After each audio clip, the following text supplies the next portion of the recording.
Saudara, perayaan Maulid Nabi atau Hari Kelahiran Nabi Muhammad dirayakan oleh umat muslim di sejumlah daerah dengan berbagai macam atraksi.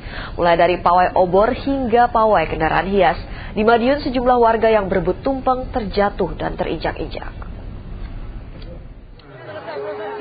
Aksi rebutan tumpeng mewarnai perayaan penyambut Maulid Nabi Muhammad di kota Madiun.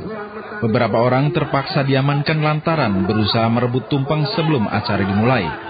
Namun karena banyaknya warga, akhirnya polisi kewalahan. Apalagi ratusan warga berhamburan berebut tumpeng hingga menyebabkan sejumlah warga terjatuh dan terinjak-injak.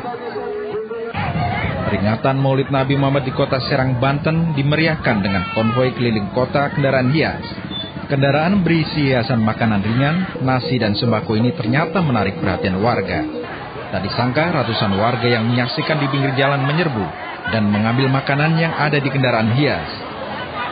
Peringatan Maulid Nabi di kota Manado, Sulawesi Utara dimeriahkan dengan pawai obor atau lebih dikenal dengan tabtu keliling kota. Berbagai kesenian Islam dan atraksi lainnya turut memeriahkan acara pawai obor. Ribuan masyarakat kota Manado tampak antusias memadati jalan-jalan protokol yang dilalui peserta pawai hingga sepanjang 5 km. Pawai obor juga dimaksudkan untuk menjalin kebersamaan antar umat beragama. Di Sumedang, Jawa Barat, peringatan Maulid Nabi tahun ini berlangsung sederhana karena adanya larangan berkonvoi menjelang pelaksanaan pemilu.